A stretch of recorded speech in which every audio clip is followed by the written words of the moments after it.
Oh, welcome back in to another time Mario period. 64. There's so many like weird Easter eggs where it's like if you watch, you just enjoy the movie, especially because like you are just so Just fun sucked into the playthrough. flick. You're just like watch it. The Lone Engage Pine that Mall. FaceTime with you. It took what 5-6 watches before I'm like, oh my god! Hit that like button. And that when I saw, so for those of you not familiar, the Twin Pines Mall is the setting for the Back to the Future time travel sequence. It's named after that because Old Man Peabody in 1955 was trying to breed pine trees, which is a joke in and of itself. They can't breed. You can't breed pine trees.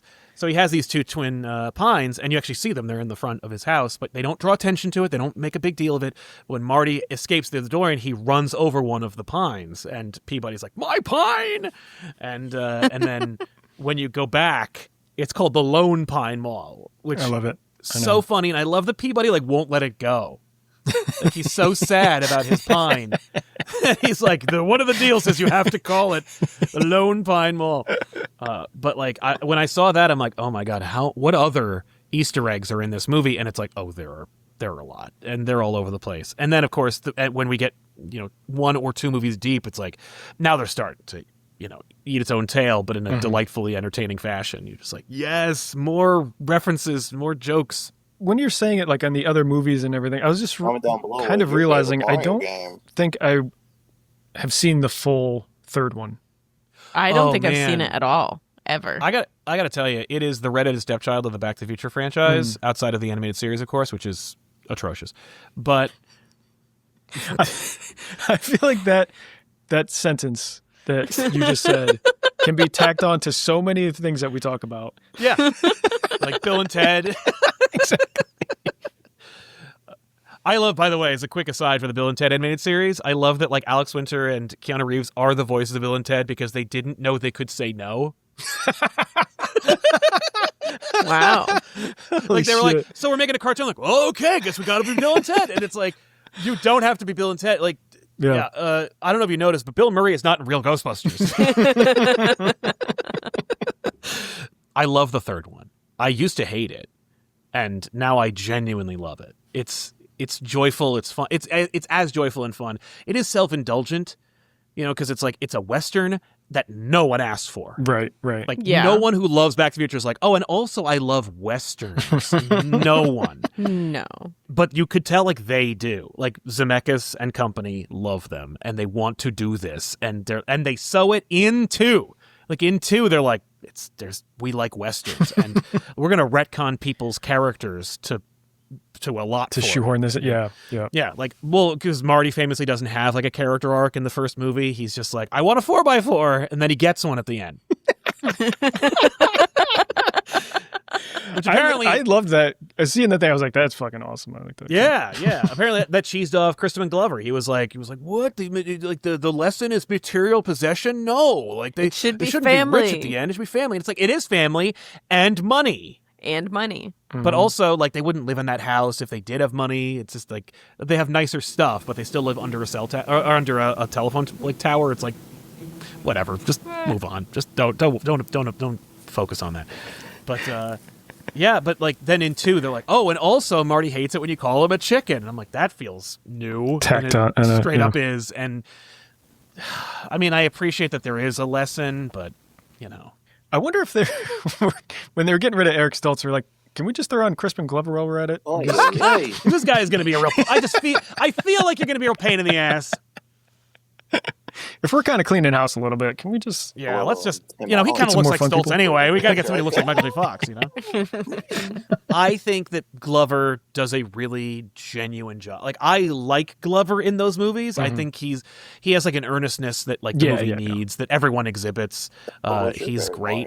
But yes, he is a pain in the ass. And he's the reason why like there's a law against like reusing and approximating actors' faces in movies, because like they went, oh shit, he's such a pain in the ass, we're just not going to put him in 2.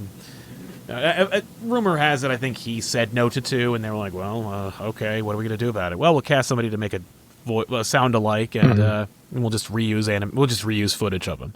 And he was like, no. So they went around that, but yeah, he is famously a pain in the ass.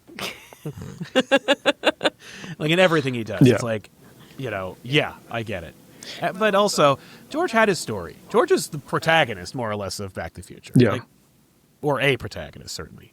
Yeah. Marty's a protagonist with no arc. Again, by the way, that's not true. Like, Marty has the same self-doubt that his father has. Mm-hmm. Because he says, like, he doesn't want to take that kind of rejection for his band. The difference is that he's not afraid to go on stage. Like, it's not like, oh, well, because he performed for the school in 1955, that shows that he grew. Like, no, you would have performed for the kids in 1985. It's The second one starts with the scene. ending of the first one. Right. Yeah. Yeah. Yeah, and they just reshoot it. Yeah. And it's amazing how well they got it. And it's another one of those things where it's like, look and you'll see. Like, if there's a close up of, like, Doc opening up the Mr. Fusion, that's the same shot from the last first one. Totally. Yeah. Yep. But just with Elizabeth Shue in it, and with a slightly different performance from Doc, where Marty's like, what's wrong with us in the future? Become assholes or something? Before, he's just like, no. In the new one, he's like, no. Not exactly. There's a man in a dog suit driving the car when they put Einstein in the time machine. You can't really tell because it's I so didn't far know away. that. That's It's brilliant. great knowing that. I'm like, he looks like Disney's Shaggy dog Yeah. just driving the I car. love That's man. adorable. The shot when Doc Brown shows the two stopwatches, and he's like, "Oh, see, Annie's clock is exactly 1 minute behind mine," and it like ticks over. They didn't use computers or anything. They just had to set the clocks up. Yeah. And they were like, this was a real bitch. Like, just to get the clocks to perfectly in sync switch over. Like, they didn't have any other way of messing with it, so they just, like, waited until it was 1 and like set it up. And I'm like, that's awesome that they were like, we got to put every ounce of creative energy into this movie and no shortcuts, just everything we can to make Back to the Future work. They're not doing any more, right? Correct. Nope, they have a like a thing, like a law in place for them. Yeah. Like, it's an official hard and fast rule. Like, no one can do anything with Back to the Future for as long as Bob Gale and Bob Zemeckis are alive. Jeez Louise. Okay. So they need to live forever. Yeah. Because the second The they second, died, I know. Back to the Future. Oh boy, I can't wait to see Marty go back to 2015. Yeah, no Back to the Future 4. The worst of it is that horrible cartoon, which did bring us Bill Nye, but still, it's not worth it. Wait, what was the connection? Bill Nye. Well, okay, so there were these like live action segments in the cartoon where Doc Brown, Christopher Lloyd's like, I'm not at work, why not? And he's like, I gotta create a science experiment, but I am just an actor. So now we're gonna go over to my science assistant, Bill. And then they cut to a show that Bill Nye used to make for like public access or whatever that they just licensed. And they showed you Bill Nye like doing a science experiment. This is an experiment with helium, and this is an experiment with hydrogen. Like, it's just like him just showing you what he was doing in a completely other location with a lesser version of a camera. Like, the camera quality's lower. It's great. But he's just like, no "You're right, idea." Bill?" And Bill doesn't acknowledge that happened in any way. He's in the middle of a sentence.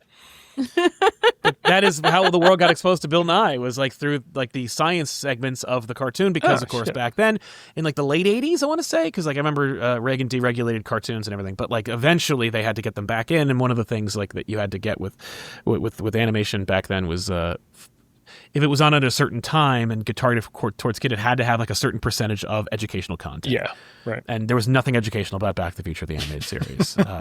So they threw in Bill Nye. So they That's threw in some amazing. Bill Nye. Yeah, just here's some Bill Nye I segments. had no idea. It's cool. It's neat, and Bill Nye owes a lot to Doc Brown and Back to the Future. That's Heck so yeah. funny, man. I think Dan Castellaneta played Doc Brown in the cartoon, so he just sounds like Homer going, huh! I love dissecting this movie and making fun of it. I love it so much that it's okay to do that at this point. Like, I don't care. Like, I'm not like, it doesn't ruin the movie for me. It's such a great movie that, like, just like you're saying, like, you can poke holes in it for fun, and it doesn't take anything away from it. It's just it can take it. Yeah, you know, like that movie will still, it doesn't diminish how pure and fun and wholesome the movie is. Right. About a movie about a character trying to bang his mom. Well, trying to not bang his mom. Well, that's right. Yes, then that's the thing that people get wrong all the time. You know, that's a good distinction, AJ. Is that, Yeah, like, he's trying everyone's like, very "Oh, this hard kid-" not to. He is not. He is not into it at all. No. Oh, the staging of this movie, like when he's talking about like when he's with George and they're on the clothesline and George's doing chores and he's like, "Oh, you mean you're gonna touch her on her?" And he has the bra in his hand to indicate like that's where Marty's gonna touch Lorraine, and he takes the bra away from him as if to like dismiss the idea completely and throws it in the basket. I'm like, this is so great. The Doc Brown and Marty McFly like blocking because Doc Brown's like 8 feet tall and Marty's like 4 feet tall, so it's like, oh, it looks like Frodo and Gandalf, Marty. We got. It's gonna be a weird blocking situation. But they do that all the time. I want to say it's in 2. Right now, Yeah, it's hit Back that to the button. Future 2 I where don't care how long it takes. Hit that Doc button. Brown keeps And hit the pacing little back and button forth up the pacing. street, and Marty And well, is see you trying to next catch time. up to him, so they just keep Bye. switching spaces about where they are. Just good stuff. Just really fun, clever crap that like you would never think of. And then three